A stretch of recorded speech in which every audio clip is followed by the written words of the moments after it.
Bonsoir et bienvenue dans l'Africa Newsroom. Au sommaire de l'émission de ce soir, conformément au chronogramme présenté par la commission électorale, les élections locales devraient finalement se tenir le 4 février 2018 en Guinée à travers un décret.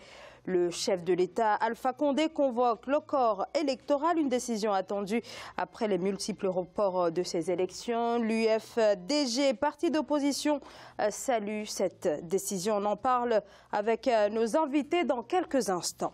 Au sommaire toujours, le Rwanda qui s'achemine vers son 4e plan stratégique de la transformation agricole, un plan qui devrait être lancé dès 2018. Objectif tourner l'agriculture de subsistance actuelle vers une agriculture de marché. Et dans notre Zoom culture et société, l'insertion des jeunes artistes dans l'industrie de la musique. Parvenir à percer dans ce domaine est souvent assimilé à un véritable parcours du combattant. Nous prendrons la direction de l'Afrique du Sud. Voilà pour les titres et pour en débattre avec moi sur ce plateau, Madame Corinne Azoumé, bonsoir. Bonsoir et bonsoir aux téléspectateurs de Africa Newsroom. Donc vous êtes journaliste, merci d'avoir accepté notre invitation sur ce plateau. Avec moi également, Kerwin Maïzo, bonsoir. Bonsoir Zaraou. Vous êtes analyste politique. Malik Acher, notre éditorialiste, est également avec nous. Bonsoir Zara, bonsoir à tous ceux qui nous regardent. Bonsoir Malik. Tout de suite, l'actualité politique.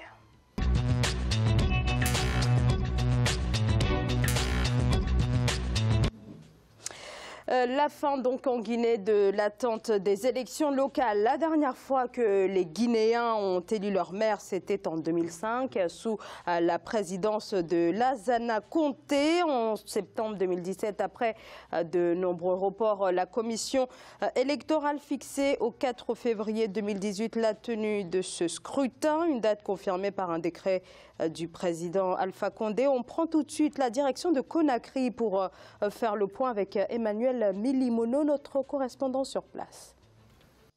Alors, l'enjeu, disons que c'est plutôt bien accueilli parce que vous n'êtes pas sans savoir que depuis 2010, il y a des manifestations à répétition qui se tiennent à Conakry et que le grief principal était évoqué par les hommes politiques, par les citoyens aussi qui suivaient ces marches, c'était l'organisation des élections locales. Alors ce décret, il est accueilli comme un ouf de soulagement parce qu'au moins, on peut se dire que les prochaines manifestations politiques n'auront pas pour grief l'organisation d'une élection locale et que c'est que les sociétés civiles craignaient tantôt, le fait que les délégations spéciales composées de personnes soient désignées ou nommées par décret présidentiel qui parfois ne font pas l'émanation populaire au sein des collectivités locales, c'est qui constitue en soi une situation, un risque. Alors, ces élections locales, Corinne Azoumé, ont été reportées à de multiples reprises en 2013, en 2014, en 2015, en 2016. Est-ce que ce décret, donc, qui fixe donc la date du 4 février 2018, la tenue de ces élections, constitue une première garantie pour la tenue de ces élections donc, tant attendues? Oui, forcément une grande garantie, mais il faut savoir que si ces élections n'ont pas pu avoir lieu, c'est parce que depuis 2005, parce qu'il faut aussi parler des causes, c'est parce que bon, il y a eu la longue maladie de Lassana Conté qui est décédée en 2008, également donc une transition militaire assez chaotique d'Addis Camara et ensuite de, je crois, Sekouba Konaté. Donc tous ces facteurs ont obligé quand même, et cette instabilité, à reporter ces élections. Donc on a eu vraiment des élections démocratiques réelles, tenues à la date, qu'en 2015 avec le professeur Alpha Condé. Donc évidemment, à partir de là, c'est normal d'aller vers des élections communales parce qu'il y a un peu plus de stabilité. Kerwin Maïzo, ce décret donc, qui fixe la date du 4 février 2018, la date des élections locales, est-ce que les Guinéens peuvent y croire à la tenue de ces élections? Ils ont vécu 7 ans sans élus locaux. Il y a eu plusieurs reports. En 2016, on leur a fait des promesses, ça n'a pas marché. Maintenant, ceux qui sont optimistes disent que les élections auront lieu, mais le problème, c'est beaucoup plus au niveau de deux conditions majeures qui doivent être remplies. Première condition, c'est trouver les 35 millions de dollars pour l'organisation de 35 millions d'euros pour l'organisation de ces élections. En francs guinéens, ça fait quelques milliards. Et la deuxième condition, c'est qu'il faut au moins 347 magistrats pour s'occuper de ces élections. Or, la Guinée n'en a que 200. Alors, on ne peut pas former les 147 magistrats qui restent dans un laps de temps aussi court. Donc, il nous reste 2 mois. Oui, il nous reste 2 mois et on ne nous explique pas comment on va faire pour trouver tous ces magistrats. Peut-être qu'on va procéder à une coopération au niveau de la région Afrique de l'Ouest pour faire venir des magistrats qui comprendront comment les élections doivent fonctionner pour que les élections soient organisées. Donc, il y a ces deux conditions qui doivent être remplies et ce n'est pas facile. Alors, ce n'est pas facile, Malika Cher. Donc, comme l'a dit Kerwin Maïzo, il y a le défi financier. On sait que la CENI veut rassembler un peu plus de 300 milliards de francs guinéens. Et puis, il y a également ce défi que sont les magistrats en l'espace de 2 mois. Est-ce que ça, c'est possible de relever? C'est très complexe. C'est très complexe. Il y a cette volonté finalement d'avoir cette élection qui est un nécessaire démocratique pour permettre à la Guinée de gagner en stabilité, mais il y a aussi la réalité. On est confronté à deux choses, cette volonté d'aller plus loin sur le plan démocratique et puis les moyens financiers qui ne sont pas forcément présents. Je partage ce qui a été dit précédemment. Exceptionnellement, à titre exceptionnel, il faudrait se pencher sur cette question. Est-ce qu'on peut faire venir des magistrats de pays de la région, puisqu'effectivement il y a un problème dans ce domaine-là. Il faudrait que ça soit une exception, parce que la Guinée a quand même une certaine volonté d'être indépendante et de continuer son indépendance en formant des magistrats, en permettant la tenue de scrutins sans qu'il n'y ait de problème majeur. Mais je voulais rajouter une chose. Il y a cette difficulté sur le plan financier, il y a cette difficulté sur le plan juridique, mais la Guinée, en fait, elle souffre de plusieurs choses en même temps. On parle d'un sujet très politique, mais il y a des choses qui sont sous-jacentes. Il y a une situation économique qui n'est pas très enviable. Il y a eu malheureusement cette pandémie qui est Ebola et qui a vraiment perturbé l'État guinéen et le peuple guinéen. Donc ces répercussions ont vraiment fragilisé la Guinée. Et puis un dialogue politique qui a eu du mal à se mettre en place, une opposition et un pouvoir qui ont du mal à dialoguer. Donc on est dans cette situation-là du problème financier, du problème juridique, car il y a aussi une succession d'événements qui ont favorisé ces problèmes-là. Donc il ne faut pas oublier aussi ce contexte. Je salue quand même cette volonté d'aller de l'avant et d'organiser ces élections. Je pense que le peuple guinéen a cette volonté d'avoir une représentation rapide. Et puis là, on parle des maires. Le premier responsable qu'on a en face de soi, quand on est un simple citoyen lambda, c'est le maire. Et au moins qu'il y ait cette responsabilité, au moins envers les citoyens. Alors, vous évoquez notamment cette élection qui était donc attendue depuis 12 ans par les Guinéens. On va tout de suite prendre la direction de Conakry à nouveau, où on a les précisions de notre correspondant Emmanuel Milimono.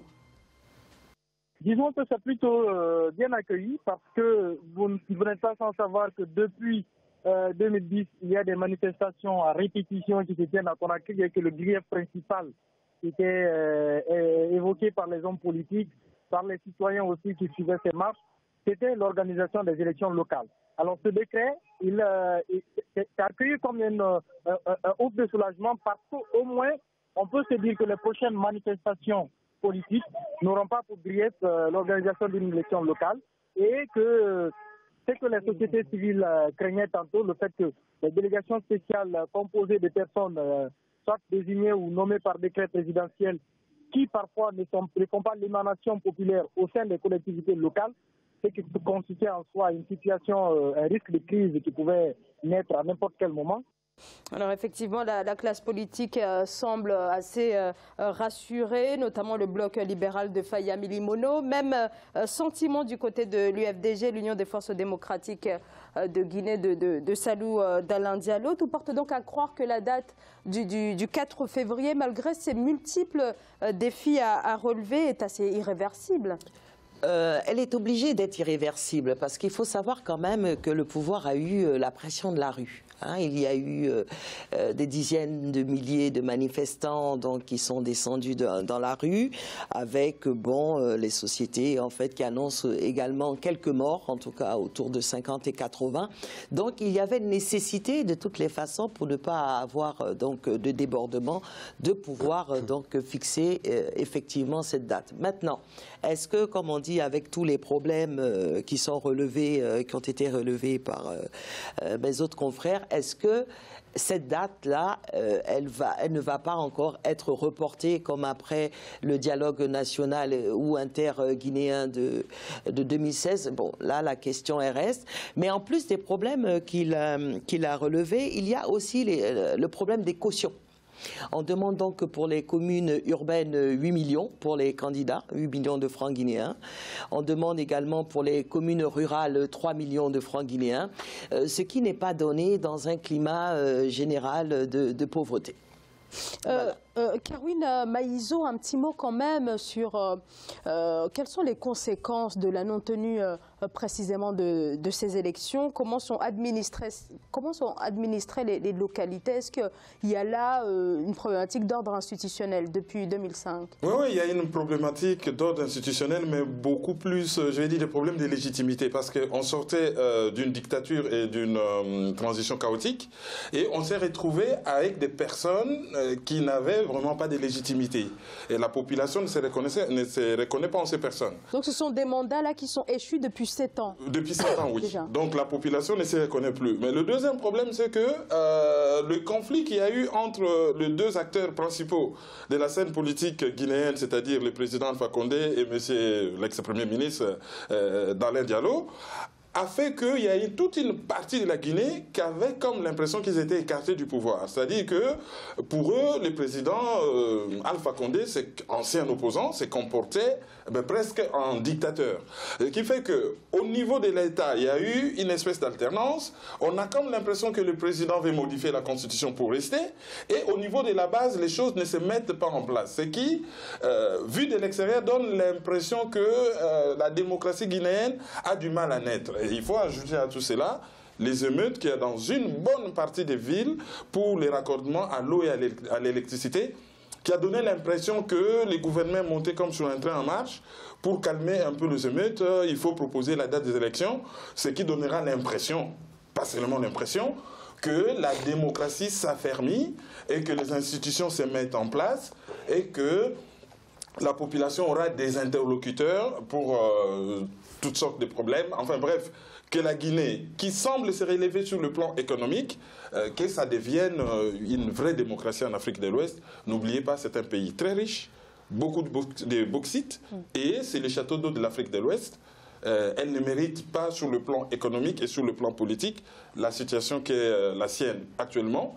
Et surtout aussi, il faut parler de l'impunité dans ces pays. On a violé plusieurs dames dans un stade. Il n'y a jamais eu de procès. Et toute cette affaire a fait entre 50 et 80 morts. Et il n'y a toujours pas de procès voilà, effectivement, pour la réclamation des élections. Les familles des victimes attendent toujours le procès. On rappelle plus de 250 victimes. Malika Cher. Oui, ça traduit un peu l'atmosphère actuelle, l'atmosphère politique qui règne dans ce pays-là. Mais je pense que, alors, il y a des responsabilités qui peuvent être, je dirais, porté à Alpha Condé sur certains points. Maintenant, il hérite d'une situation, il hérite pratiquement de décennies de gestion chaotique du pays. Il hérite justement d'une situation sociale complexe, d'une population qui a envie d'évoluer positivement sur le plan social, sur le plan économique. Et donc, il est un peu pris en tenaille, c'est-à-dire Alpha Condé, d'autant plus qu'il a une nouvelle mandature au sein de l'Union africaine. Donc, il a cette envergure qui doit justement asseoir au sein de l'Union africaine. Mais il a aussi ses préoccupations nationales. Alors il y a aussi l'élection présidentielle qui approche à grands pas. Il arrive à son second et dernier mandat constitutionnel. Il fallait par ailleurs qu'il organise ces élections, puisque si les élections locales n'avaient pas été organisées, la population aurait pu dire finalement pourquoi on peut organiser la présidentielle et non pas les élections locales. Le souci, c'est qu'on va vers des élections locales et tout le monde s'en réjouit. Le problème, c'est est-ce qu'il y aura décentralisation réelle derrière? Est-ce que qu'un État qui est centralisé comme la Guinée arrivera à parachever ce processus de laisser plus de pouvoir aux personnalités politiques sur le plan local. Là est la question. Je pense qu'on aura des élections locales sur le papier qui pourra ravir tout le monde, mais c'est le début d'un autre processus qu'il faut, je dirais, approfondir, celui de permettre à des maires, à des élus de terrain d'avoir un peu plus de pouvoir qu'ils n'en ont actuellement. Corinne Azoulay. Oui, je voulais rebondir par rapport aux différents problèmes qui se posent par rapport à cette date-là. Il y a aussi la Commission électorale nationale indépendante, il a précisé, qui demande 350 milliards de francs guinéens. L'État ne dispose que de 100 milliards, dont 90 qui sont décaissés. Donc sur un plan logistique et un plan financier, il y a également un problème. Donc les 2 mois, en tout cas, pour atteindre cet objectif, il va falloir redoubler d'efforts, je pense. Redoubler d'efforts. Alors cela faisait donc 7 ans que l'opposition réclamait ces élections. On l'a dit, l'opposition n'est jamais parvenue à se faire entendre malgré de nombreuses manifestations. Est-ce que cela est révélateur quand même, Corinne Azoulay, d'une faiblesse de cette opposition ? Oh, je ne pense pas que l'opposition guinéenne soit faible, parce qu'elle a montré, dans tous les cas, à travers la mobilisation de milliers de manifestants, que quand elle voulait vraiment quelque chose, elle arrivait. Je crois qu'il y a encore une prochaine manifestation, cette fois-ci, pour demander quand même justice par rapport aux différents tués lors de ces manifestations, donc un peu une marche noire. Donc je pense que l'opposition, elle est présente. Mais comme on dit, comme il a dit tantôt, la Guinée elle-même, le professeur Alpha Condé, malgré tous ses efforts d'investissement sur les grands chantiers, hérite d'une situation en Guinée qui n'était pas rose, avec ses différentes transitions militaires, comme il a dit, assez chaotiques. Donc il essaie, lui, de mener sa barque. Je ne pense pas que l'opposition soit aussi muselée. Donc sur ce point-là, en tout cas sur la tenue des élections communales le 4 février 2018, je pense que pouvoir et opposition sont d'accord, et c'est déjà un point d'achoppement. Malika Cher. Juste une chose, oui, je partage ce constat. Une autre chose à ajouter peut-être, c'est la structuration de l'opposition. Il y a une colère qui est palpable au sein de la population sur divers problèmes. Maintenant, il faut structurer ces colères. Il faut arrêter à un moment donné. Manifester, c'est bien. Il ne faut pas dénier ce droit aux populations de vouloir revendiquer des choses. Maintenant, il faut le transformer en projet politique. Et l'opposition a ce devoir, justement, de transformer cette colère, cette attente de la population en véritable projet politique. Ce qui n'est pas forcément le cas. Pourquoi? Parce que nous sommes dans une phase d'apprentissage en Guinée. Nous sommes dans une démocratie, et encore toute jeune et frêle. Donc ce n'est pas une démocratie consolidée. Alors il faudra justement à ces partis politiques qui souvent appellent à manifester. Ces partis politiques appellent souvent à manifester, et parfois nous avons des désordres sécuritaires. Je ne dis pas qu'il n'y a pas des responsabilités de part et d'autre, mais il faudrait chercher un autre angle et essayer de construire d'une autre manière. Alors je n'ai pas de conseils à donner, mais je pense que c'est fort possible. On a une société civile en Guinée qui est très active, qui est très dynamique, et il faudrait passer par la construction plutôt que de la manifestation à outrance. Et la construction doit prendre comme axe les jeunes, parce que c'est un pays dont 60% de la population est jeune, et ces jeunes se sentent désemparés. Et ils sont un peu en déphasage entre cette politique des grands travaux et des projets qui s'adressent directement aux jeunes, notamment sur le plan de l'éducation. Enfin bref, donner de l'espoir à la jeunesse guinéenne. Non, mais il faut dire que le professeur, je ne vous coupe pas, le professeur Alpha Condé a quand même basé sa politique sur la jeunesse et les femmes à travers plusieurs projets. Nous avons donc les fonds alloués aux femmes et à la jeunesse. Donc, mais la scène sur la réclamation des ordinateurs était quand même assez révélateur des rapports qu'il entretient avec les jeunes. Et c'est que certains jeunes pensent justement des effets de cette politique-là qui est volontariste, certes, mais dont les résultats tardent à venir. Voilà. Bon, merci pour ça, je suis d'accord. Merci beaucoup. On va marquer une courte pause. On se retrouve dans quelques instants. À tout de suite.